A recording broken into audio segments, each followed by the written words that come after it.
The Stakes miniseries was an absolute blast. I think it's essentially the paragon of what cartoon entertainment should strive to be. I'm not saying it's completely without flaws, but I have rewatched all of Stakes multiple times, and each time it remains an engrossing and captivating experience. I had as much fun watching it the fourth time as I did the first time, and I'm sure no matter how many times I sit down and rewatch Stakes in the future, the charm and intrigue will remain. This review will encompass all 8 parts of Stakes, and thus to retain some semblance of structure, I am going to order my discussion by categories, though some mild overlap in topics will inevitably occur. First off, we have to discuss Marceline herself. This is her miniseries after all. I'll start off discussing Marceline's backstory, which we saw in the flashbacks, and what interesting bits of lore the flashbacks established. Next, I want to have a short section on Princess Bubblegum, since she also received development and actually got her kingdom back in this miniseries, or at least she's on the verge of usurping Crunchy. Then the vamps. What is Stakes without the zany vampires who need to be hunted? I'm gonna discuss my thoughts and analyze these fanged fellas. Stakes was funny, and I'll have a section about the humor.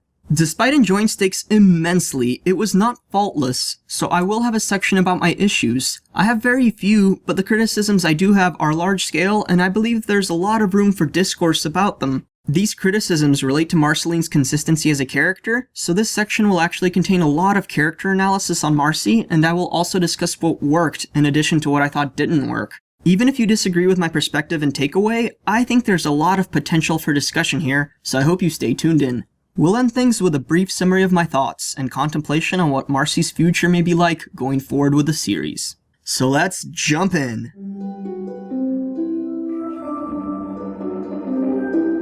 Stakes contains flashbacks to chunks of Marceline's past, and I found these moments the most tender and heartfelt of the whole miniseries. I was yearning for more, but on the other hand, overloading with too much backstory can do more harm than good, and I think Stakes struck a really good balance. The only flashback I considered unnecessary was when Marceline was trying to get Simon to remember their history. That recollection of events added nothing beyond the words Marceline was already saying, and I would have preferred a more abstract flashback or a montage encompassing a longer period of time instead. The rest of the flashbacks, though, just completely enthralling. The timing of these flashbacks were implemented very well into the series to establish proper context, but not give too much away and spoil what was to come. The bulk of Marceline's backstory was explored in the second episode, Everything Stays, which is certainly a contender for the most standout episode of the whole miniseries. The start of Everything Stays provides us with our first peek at Marceline's mother. She recounts how she and Hunson Abadir first met, but unfortunately the only detail we got was that their meeting included the phrase,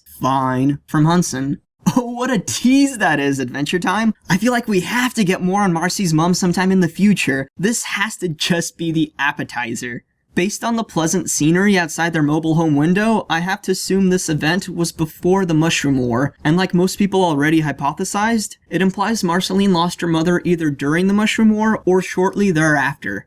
I think Marcy's mom was where Marcy's propensity for music and singing originally stemmed from, and the song was a very authentic and affectionate moment between mother and daughter. From this place of solace, we flash forward to the depressing event when Simon decided to leave Marcy. Simon's moments of going full ice skiing have increased to the point where he is worried about the effect it would have on Marcy's mind, and his ice powers have advanced beyond his own control, so he makes the difficult decision that Marcy would be better off without him. Something really important is implied in this scene, and I went wide-eyed after first realizing it. Simon states, "I'll arrange for someone to come take care of you. I'll make sure he doesn't leave." Who is he talking about? It's Hunson Abadir! Seriously, the dots are all there, just begging to be connected, and he has to be the one who Icekin found as his replacement. What happens between this flashback and the next time we see Marceline? She has her axe guitar, which the axe was a family heirloom from Hunson. Did you turn it into some kind of loot? And Marcy knows the soul-sucking skill, enabling the entire vampire saga to unfold as it did. Who taught the skill to her? My dad never gave me squat.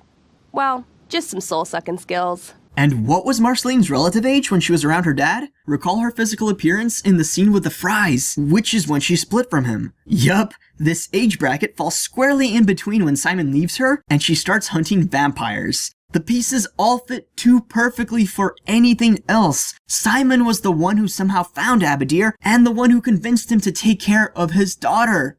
That's so cool! One can ponder about why Hudson didn't recognize Ice King during his first appearance back in Season 2, but it has been a long time since then, and Hudson isn't exactly the type to retain minute details about the long past.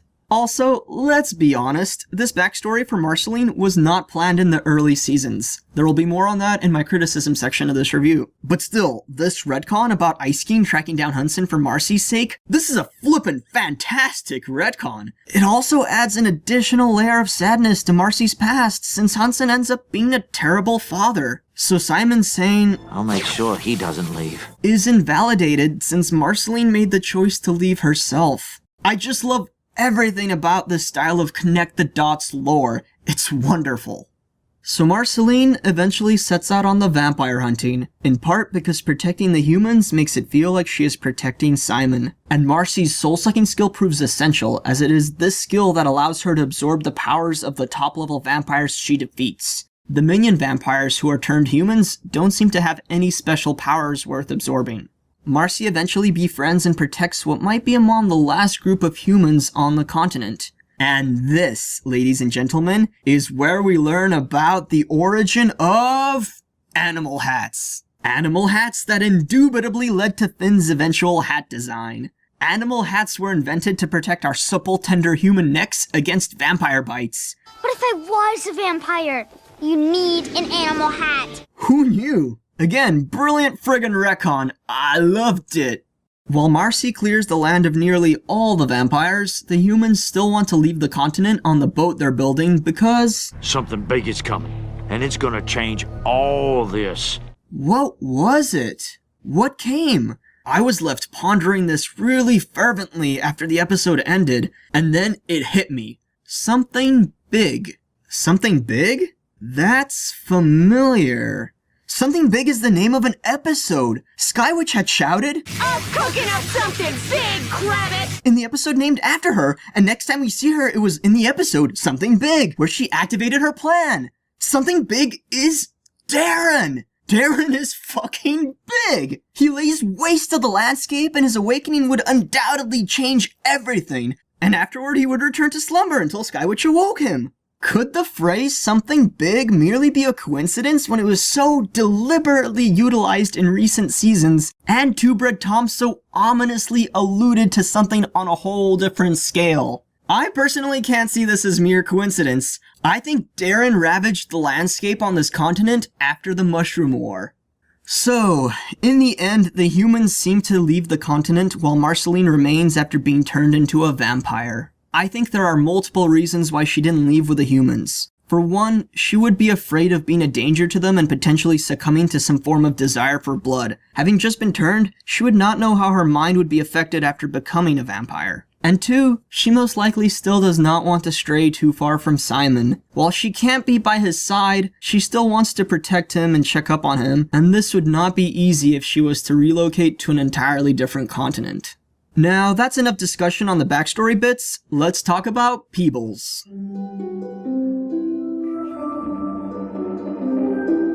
Princess Bubblegum has a huge presence in stakes, particularly since she is the one behind the devamping machine and remains by Marceline's side as a comrade in the hunt for the released vampires.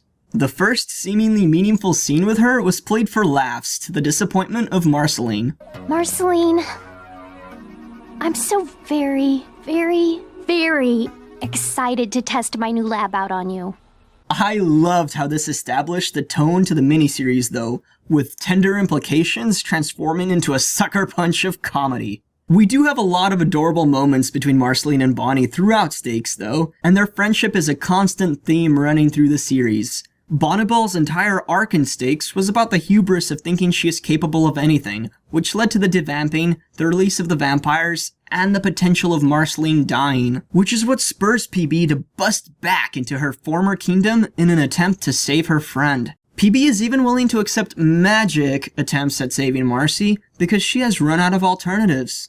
By the final episode, P-Bubs even asks Marcy to move into the castle with her, and the two are much closer than they were at the start of Stakes. Marcy refuses this offer, but it is clear the two are going to remain more involved in each other's life going forward. Now I guess we get to hang out together forever. I gotta say, I was not at all expecting PB to get her kingdom back throughout the course of this miniseries. But wow, it worked really well. PB being around the banana guards makes them realize even more how much they miss their true princess, and PB's heroic feats to defend the candy citizens leads to the banana guards rejecting the King of Oo, calling him a false idol of earwax. And King of Oo actually was made of wax, jeez. PB doesn't have her kingdom back at the end of Stakes, but she is nonchalantly ready to overthrow Crunchy. Oh, Crunchy, who had temporarily seized the kingdom. When the candy citizens elected King of Oo over PB, she was hurt and devastated and felt betrayed by her own people, so she let the kingdom go to King of Oo, who the candy people chose over her. But since Crunchy's overthrow of King of Oo wasn't democratic and she had nothing to do with it, PB is back in the game and doesn't feel any remorse about removing Crunchy from his princesshood. In fact, this happens off screen, since the next time we see PB, she has her kingdom back.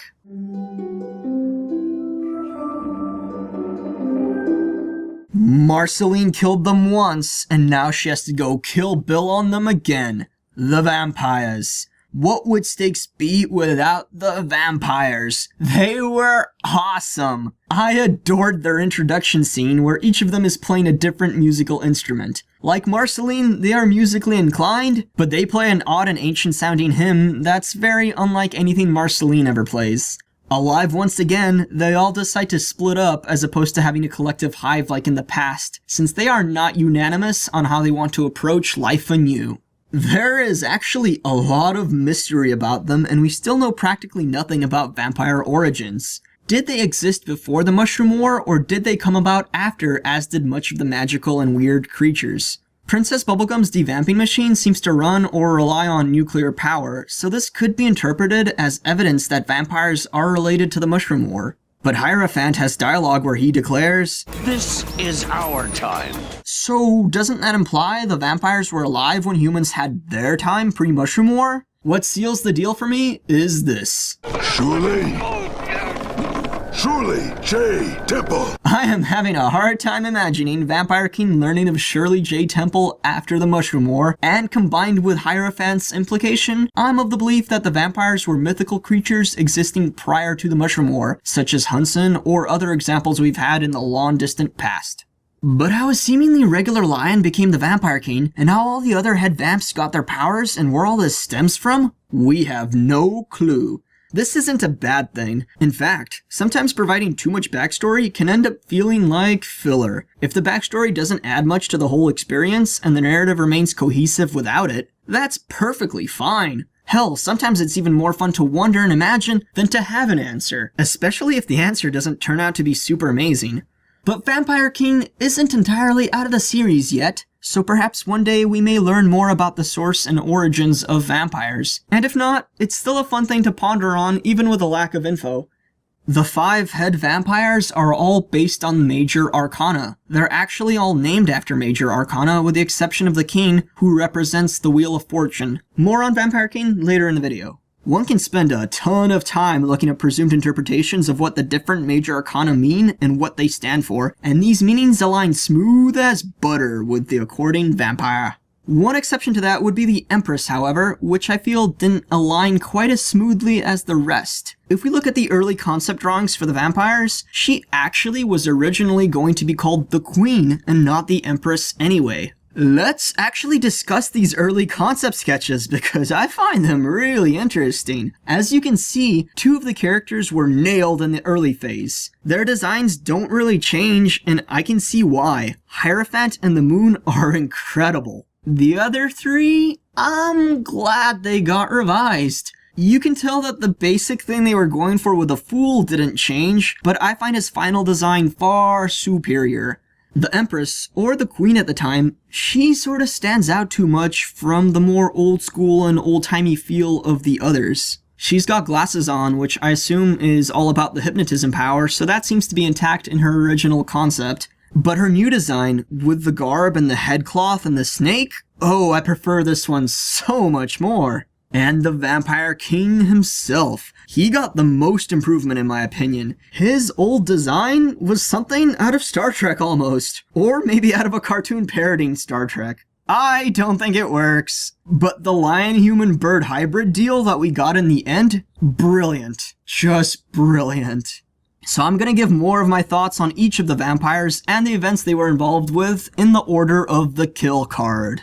The Fool. I actually can't help but feel a tad sad about the Fool. He had to have hunted humans to be on Marceline's bad side, but it seems like he doesn't comprehend his actions completely. It doesn't even seem that he's capable of considering the larger picture in regards to anything. He's a free-spirited clodhopper who just goes with the flow and likes silly fun, and I assume, like a wild animal doesn't think twice about hunting its prey, the Fool probably doesn't think twice about sucking blood. I like his design. It's very standard for a typical fantasy gnome, so it's not original in that aspect. But when was the last time you saw a gnome that was a vampire? I don't think I ever have. The Empress. She likes being the boss, who splurges at the top and lets her minions take care of everything. The most interesting thing about her would be her history with Marceline and Simon though. Marceline has a very personal grudge and more hatred for the Empress than any of the other vampires. I think Marceline has never used her hypnotism powers because they were used on Simon in the past, and she has such a negative connotation with that power. She finds it cruel and unseemly. Marcy's use of vampire powers does vary. For example, she cannot heal anywhere near the rate that the moon can, and it seems like she can't use most of Vampire King's powers at all. So it's possible she can use the invisibility of the Empress, but lacks the hypnotism power, but I'm preferential to the interpretation that Marcy has access to the hypnotism, but refuses to utilize it. I really like how we didn't actually get a flashback to the Empress controlling Simon. It feels much darker and more disturbing to just leave those events to the viewer's imagination than trying to show brief flashbacks of it in the past. It's a case of nebulous implications being more powerful than depictions. The Hierophant. Maybe I am just biased toward animal transformations, but I adore this guy. He is amazing. But even as a person, when he isn't transformed, I love his old-timiness and his wet uncleness. Between him and Vampire King, I'm not quite sure who I like more. I think as a vampire, Hierophant takes the cake for me. When crafted well, there's something very engaging about that old-school villain. As a character on a whole, I think Vampire King edges it out though. But really, I love animals. I mean, I have a degree in zoology after all. And what's more amazing and frightening than an angry koala in boots climbing toward you? How can I not love Hierophant? His strength is also formidable. He seems to be second in power after Vampire King himself. If not for the moon's healing abilities, Marceline may have lost in her fight against him the first time around. What is interesting is that Hierophant was willing to fight against the Vampire King because of a fundamental disagreement in ideals. That implies that either Hierophant is willing to dismiss his old-fashioned nature for specific scenarios, or that vampires are not traditionally a tiered hierarchy that serve a ruler. Considering that Hierophant abides by old-school rules to the point of death, I'm betting on the latter. Vampires don't have any traditional type of organization to their society, which allows them to join forces or divide however is convenient for them. The moon.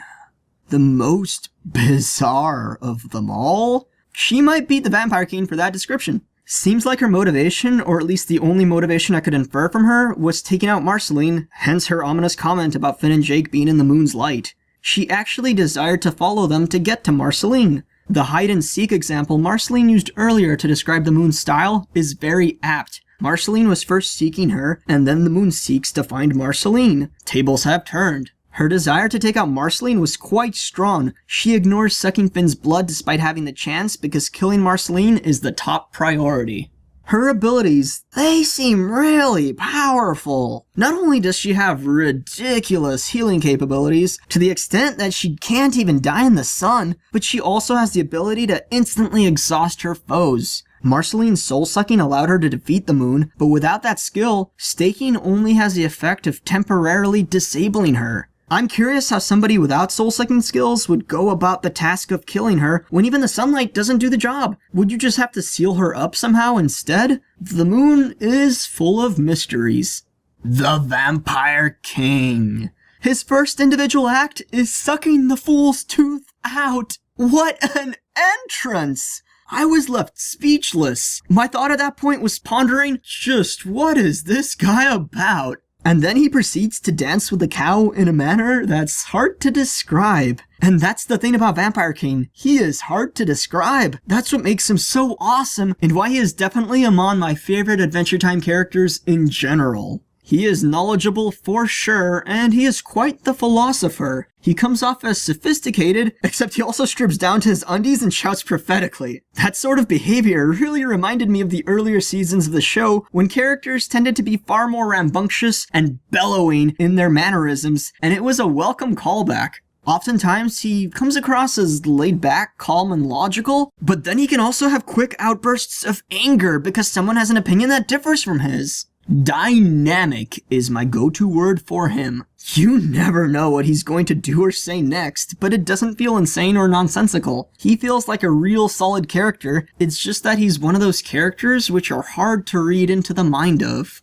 His powers, they basically make him seem like he's a Jedi using the Force at times. Marceline absorbed him, but she doesn't ever show that she has access to the sorts of powers he has. That's interesting, and I'm not quite sure on the reason for it. Perhaps they're just really advanced powers. Maybe now that she absorbed the Vampire King's essence rather than the Vampire King himself, she will be able to use these powers in later episodes? Some of them are super handy to have as a vampire. Creating this invisible wall around you that phases out light so you can hang out anywhere during the daytime? That is pretty amazing.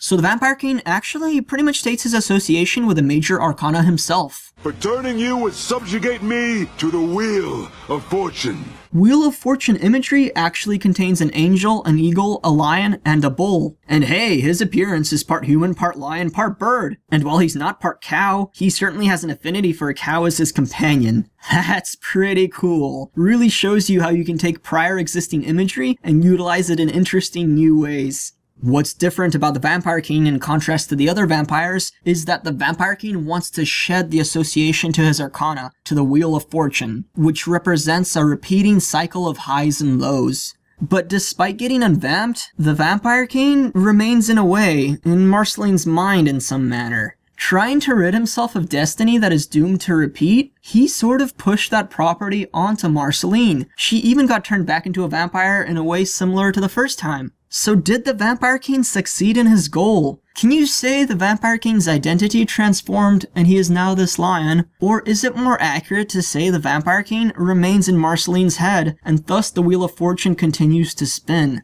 Fun question to think about.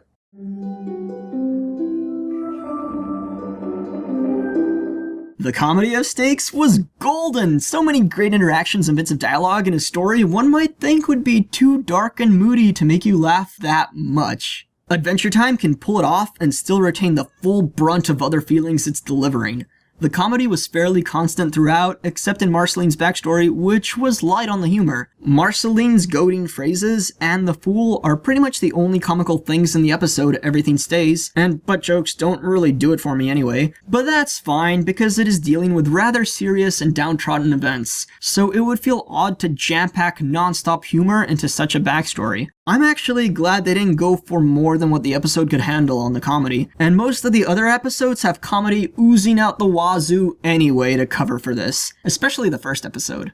Almost all the characters are involved with comedic moments in some way, and Peppermint Butler freaking out over Vampire King was the most standout moment of them all for me. However, the characters which are responsible for constantly maintaining the humor in Stakes, to the point where I would label them as comic relief, those characters were Finn and Jake. Throughout Adventure Time, I almost always found that when Finn and Jake are delegated to be side characters, they do a terrific job at driving the comedy. Finn and Jake are heavily involved in this miniseries. They are there for practically every leg of the journey that doesn't involve flashbacks. But as far as character development or meaningful interactions with the vamps go, they don't really get any of that. But every time Finn and Jake are on screen performing their supporting roles, they are still a complete delight to watch, and the majority of the comedy stems from their phrases and actions. And of course, the one time they get a solo mission to handle a vampire, that might be the most hilarious moment in all of Stakes. That might even beat Peppermint Butler's freakout.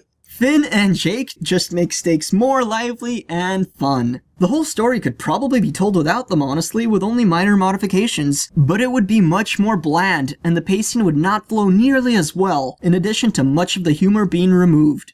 Open up murder hole, buddy. Oh. While the presence of Finn and Jake is not mandatory, it contributes a massive amount toward the cohesiveness and enjoyment factor, and to me, none of their time on screen felt like filler or wasted moments.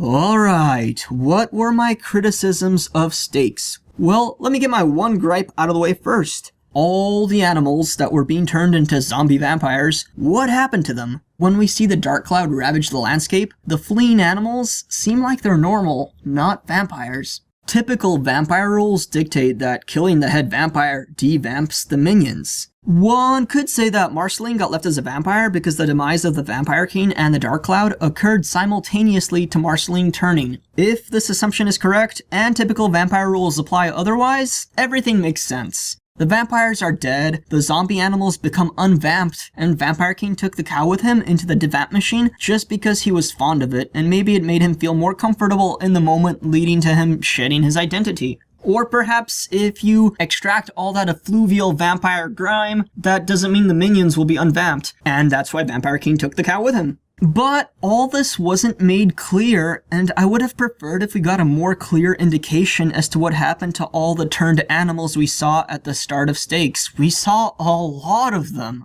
It just felt like they were forgotten about is all. A small mention would have been nice. This is a small gripe, and it is my only gripe. Now, let's move on to my larger scale criticisms. For one, you can't help but have this feeling that the story of Stakes ended where it started.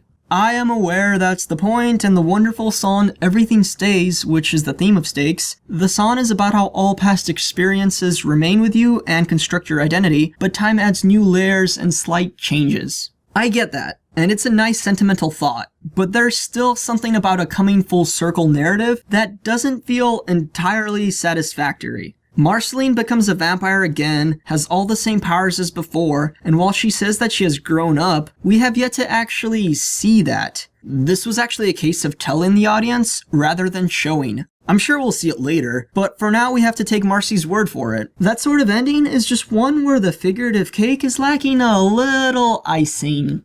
Marcy's sudden loss of motivation in the last episode, that's not something that I have a problem with, but it is something that I want to discuss because, after my first viewing of Stakes, it didn't quite sit right with me. Her 180 felt out of the blue, but I pondered about it and of course rewatched the series, and my current thoughts are that it does make sense, if you assume that Marcy's own attempt at rationalizing why she gave up is bullshit. Let's have a listen to Marceline's justification on wanting to wash her hands clean of the whole ordeal.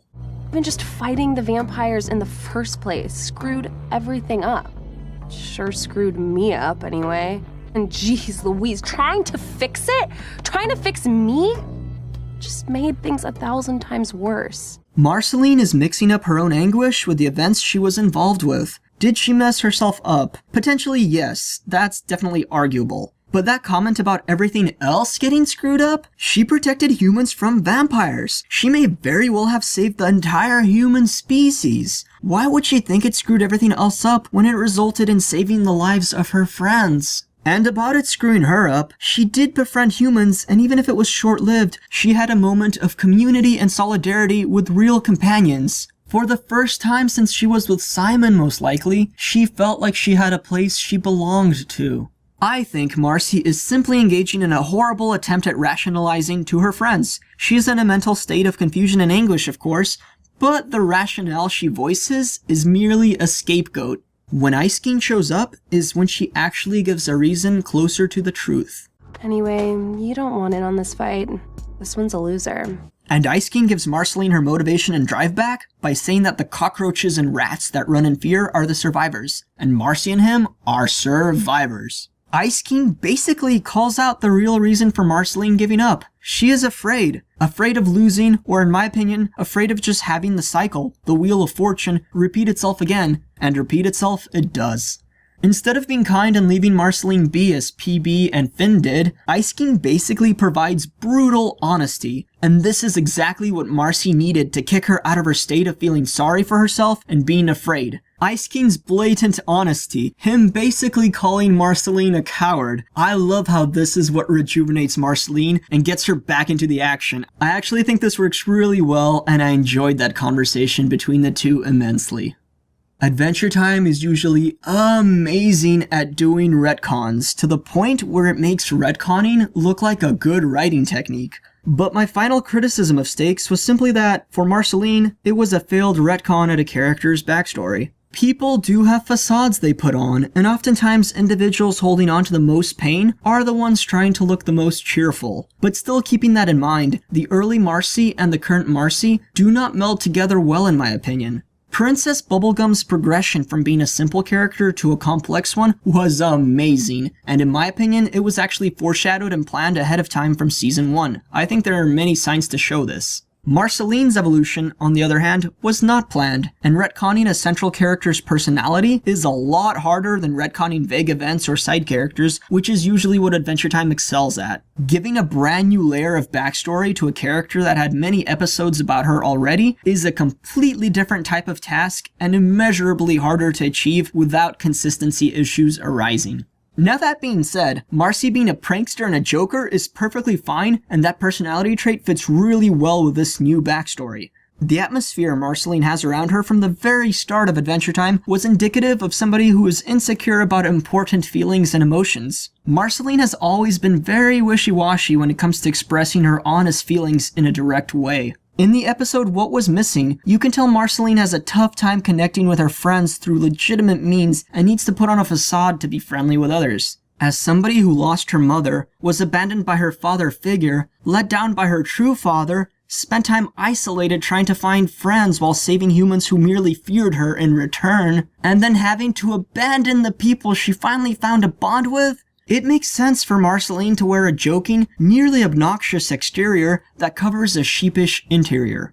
In general, Marcy is also brash, doesn't think things through fully, acts before thinking, and all that stuff is maintained in Stakes and in fact provides more groundwork as to why these traits even exist. These personality traits of Marceline were actually given context and enriched by the Stakes miniseries. Now those are the positives and things that worked and things that Stakes improved on and enriched. The problem for me is that other components of Marceline's early character do not have consistency with what Stakes establishes about her. Marceline being tormented by her state of existence? There were no indications, even mild or subdued ones, that Marceline wished to return to being immortal before. Thinking the vampire powers are more harm than good, basically all the stuff that makes her decide to unvamp herself right at the start of Stakes, that all felt mostly out of nowhere, and those character traits of hers were not sufficiently teased in early episodes when they easily could have been if the story was planned out. In the past, Marceline basically took pride in her vampire powers and flaunted them, calling herself the Vampire Queen in a very boastful manner, which doesn't jive now that we know how she actually got the title, and how horrid those events were. Remember when she joked about turning Jake into a zombie? Seriously, that's a joke Marceline wouldn't make now that we know just how much she hates vampires and how they indirectly isolated her for who knows how long. Not only did humans flee from her after she rescued them because they presumed she was a vampire, which left her alone to fend for herself, but after she finally found a community that felt like a home, she had to abandon them as they left for another continent because she was afraid she would become a danger to them. To insist that Marceline would take somebody's beloved family and turn them as a joke after she has faced multiple abandonment issues in her youth, that's just too far and stands in the face of all the pain Marceline is supposed to be harboring. The old Marceline and the new Marceline are not consistent. Even back in Heat Signature, we have Marceline claiming that flight and invisibility are vampire powers in general, when they're not. They're specific to individual vampires. And you could rationalize this and just say she's making stuff up, but really, let's drop the act and the attempt to rationalize things that are better explained by simply this not being planned out in advance. And again in Heat Signature, Marceline is joking about turning her companions into vampires, which in the light of Stakes feels like something she would never joke about. Marceline's character was certainly revised for Stakes, and the transition was not silky smooth.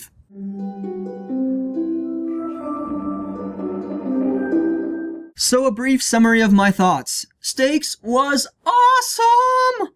Awesome, awesome, awesome! Seriously, I am full of awe. You owe Stakes awe! So Marceline's redefined character identity doesn't meld well with the older episodes, but on a whole, as Jake would say, it's fine. It's fine. Everything's fine. It's fine. It's fine. It's fine. The totality of the Stakes experience was still wonderful, full of things to ponder about and just so enjoyable. I mean, this is why my review of it is so long. Marceline got revised, and while the transition itself is rough, I am content with this new rendition of Marceline's character going forward into the future. I hope the revision of her character is put to good use and makes her more interesting and dynamic than before. Marceline has a lot to mull over, and perhaps a newly formed psychosis to deal with, and the rest of her immortal journey will not be easy. I am eager to watch it unfold.